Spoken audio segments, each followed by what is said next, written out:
আজকে রেডি করে নিয়েছি দুর্দান্ত স্বাদের পাঁপড়ের পুর ভরা অমলেটের কারি রেসিপি। খেতে কিন্তু দুর্দান্ত স্বাদের হয়েছিল। এইভাবে বাড়িতে একবার ট্রাই করবেন। নমস্কার বন্ধুরা, টেস্টি অ্যান্ড ওয়ান বাইট চ্যানেলে আপনাদের স্বাগত। বন্ধুরা কেমন আছেন? আশা করি আপনারা ভালোই আছেন। আজকে যে রেসিপিটা নিয়ে আমি হাজির হয়েছি, পাঁপড়ের পুর ভরা অমলেটের কারি রেসিপি।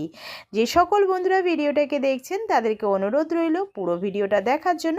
আর যে সকল বন্ধুরা আমার চ্যানেলটিতে নতুন আছেন তাদেরকে অনুরোধ রইল পুরো ভিডিওটা দেখার পর যদি আপনাদের ভালো লাগে লাইক সাবস্ক্রাইব করতে কিন্তু ভুলবেন না। তো এখানে পাঁপড় নিয়েছি আমি, মশলা পাঁপড়। আপনারা চাইলে কিন্তু প্লেন পাঁপড়ও নিতে পারেন। আলু নিয়েছি প্রায় 3খানা মতো, খোসা ছাড়িয়ে নিয়ে প্রেসারে সিটি দিয়ে সিদ্ধ করে নেব। কড়াইতে দিয়ে দিয়েছি প্রায় 2 চা চামচ মতো সরিষার তেল, দিয়ে আমি এর মধ্যে দিয়ে দিয়েছি 5 ফোড়ন প্রায় হাফ চা চামচ মতো, 1 ইঞ্চ মতো আদা আমি গ্রেট করে দিয়ে দিলাম। কাঁচা লঙ্কা কুচি এর মধ্যে দিয়ে দিলাম, আর দিয়ে দিলাম হিং। হিংটা কিন্তু বেশ আধা চামচের একটু কম দিয়েছি। আর জিরে গুঁড়ো, ধনে গুঁড়ো 1 চা চামচ করে দিয়ে হাফ চা চামচ এখানে দিয়ে দিয়েছি হলুদ গুঁড়ো। দিয়ে ভালো করে নাড়াচাড়া করে নিয়ে হাতের সাহায্যে আলুগুলোকে ম্যাশ করে নিয়ে এর মধ্যে দিয়ে দিলাম স্বাদ অনুযায়ী লবণটাও অ্যাড করে দিলাম। দিয়ে ভালো করে নাড়াচাড়া করে কিন্তু আমি পুরটা রেডি করে নিচ্ছি।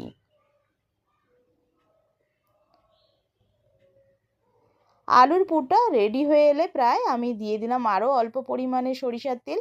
আর 2 ডাল মতো আমি এখানে নিয়ে নিয়েছি কারি পাতা, সেটাই নাড়াচাড়া করে ভেজে নিয়ে এই আলুর পুরের সঙ্গে কিন্তু ভালো করে মিশিয়ে নেব।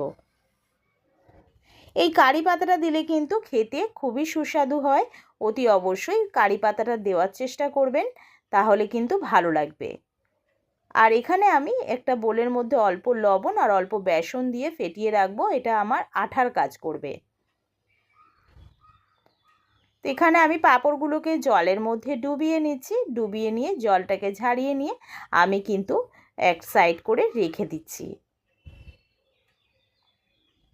এক এক করে পাঁপড়গুলোকে বিছিয়ে দিয়ে এর মধ্যে আলুর পুর দিয়ে এইভাবে আমি দেখুন যে বেসনের ব্যাটারটা রেডি করেছিলাম সেটা আঙুলের সাহায্যে আমি লাগিয়ে নিচ্ছি। লাগিয়ে নিয়ে এইভাবে মুড়ে নিচ্ছি চারপাশ দিয়ে। মুড়ে সবগুলো এইভাবে রেডি করে নিয়েছি। কড়াইতে তেল দিয়ে দিয়েছি একটু বেশি করে। তেলটা গরম হলে মিডিয়াম টু লো ফ্লেমে রেখে এক এক করে এর মধ্যে ছেড়ে দিয়ে উল্টে পাল্টে লালচে লালচে করে একটু কড়া করে ভেজে নিতে হবে। তো ভাজা হয়ে গেলে আমি এক এক করে নামিয়ে নিচ্ছি।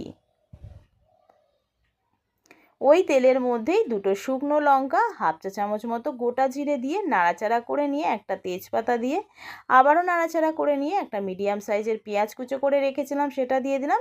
অল্প কুচো কাঁচা লঙ্কা দিয়ে দিলাম, আর কয়েকটা কাঁচা লঙ্কা ভেঙে দিয়ে দিলাম। আদা রসুন আমি কিন্তু থিতো করে রেখেছিলাম, সেটাই এর মধ্যে দিয়ে ভালো করে নাড়াচাড়া করে নিলাম। আর হাফ চা চামচ করে জিরে গুঁড়ো, ধনে গুঁড়ো, হলুদ গুঁড়ো এবং দিয়ে দিলাম ঝাল লঙ্কার গুঁড়ো। অল্প জল দিয়ে কিন্তু এটাকে ভালো করে কষতে থাকবো যতক্ষণ না পর্যন্ত মশলা থেকে কাঁচা গন্ধ যাচ্ছে। স্বাদ অনুযায়ী লবণটাও অ্যাড করে দিলাম। তো মশলা থেকে তেল ছেড়ে দিয়েছে প্রায়, দেখতে পাচ্ছেন। এই পর্যায়ে আমি কিন্তু জলটা অ্যাড করে দিলাম। জলটা অ্যাড করে দিয়ে ভালো করে কিন্তু নাড়াচাড়া করে নিয়ে পরিমাণ মতো আরও খানিকটা জল অ্যাড করে দিয়ে ফুটতে দেব। ফুটে গেলে কিছুক্ষণ তারপরে আমি কিন্তু এই আলুর পুর ভরা পাঁপড়ের অমলেটগুলো এর মধ্যে দিয়ে দিলাম। দিয়ে ভালো করে নাড়াচাড়া করে নিয়ে খানিকক্ষণ ফুটিয়ে নিয়ে নামিয়ে নিলেই রেডি হয়ে যাবে আলুর পুর ভরা পাঁপড়ের অমলেট কারি রেসিপি। খেতে কিন্তু দুর্দান্ত হয়েছিল, ভাতের সঙ্গে একদম জমে যাবে। এইভাবে বাড়িতে একবার ট্রাই করে জানাবেন কেমন লাগলো। ভিডিওটা ভালো লাগলে লাইক সাবস্ক্রাইব এবং শেয়ার করতে কিন্তু ভুলবেন না।